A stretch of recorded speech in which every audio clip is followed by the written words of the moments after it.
La carta de Smith fue concebida en los años 1930 por Philip Smith en los laboratorios Bell, quien quiso realizar un método más fácil para resolver las ecuaciones tediosas y repetitivas que frecuentemente aparecen en la teoría de RF.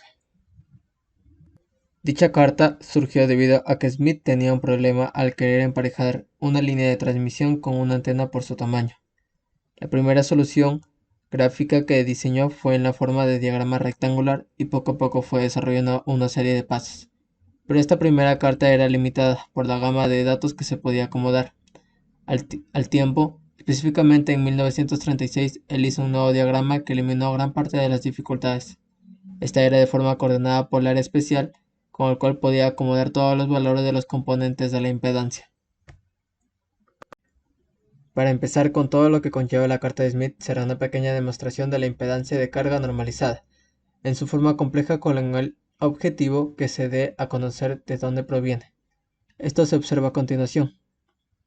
Primero se tiene la impedancia normalizada de la siguiente forma, siendo ZL la impedancia de la carga y ZO la impedancia característica de la línea. Se parte con el coeficiente de reflexión por voltaje en la carga, como se observa en la siguiente figura, y se acomoda de tal manera de que la ecuación en la primera se pueda sustituir en esta. TL en la segunda es la razón de la onda de reflexión por voltaje de la onda incidente de la carga. Se hizo la ecuación de BO y BO más para sustituir en la segunda fórmula. Estas dos ecuaciones se observan en la tercera imagen y en esta cuarta imagen respectivamente. Al sustituir la tercera y cuarta en la segunda, queda de la siguiente forma. Si se cancelan los varios elementos de la ecuación 5 y se observa en la ecuación sexta, podremos sustituir BL, el cual es la ecuación 7, en la 6. Al sustituir la sexta ecuación quedaría de la siguiente forma. Se cancela IL y el coeficiente de reflexión quedaría como se observa en la novena imagen. Se saca ZO a factor común, se cancela y se deja listo para sustituir en la primera ecuación, el cual es ZLN. Ahora se obtiene el coeficiente de reflexión en términos de ZLN y se tiene de la forma compleja donde R es la resistencia normalizada y X es la reactancia normalizada. Se sustituye la fórmula 12 en la imagen 11 y nos quedaría de la siguiente forma. El coeficiente de la reflexión pasa a ser complejo y se puede escribir como se observa en la quinta imagen. Sustituyendo la quinceava en la sexta, se obtiene la demostración de ZLN. Entonces la ecuación se detiene la demostración esperada. En la carta de Smith, los ejes se pueden utilizar para ubicar impedancias y admitancias normalizadas, como se aprecia en la figura inferior. En el eje en la carta representa los valores con impedancias meramente reales. Además, es importante notar cómo en esta recta están todos los valores resistivos, desde un cortocircuito hasta un circuito abierto. Este eje representa los casos en que la parte imaginaria de la impedancia de carga nula.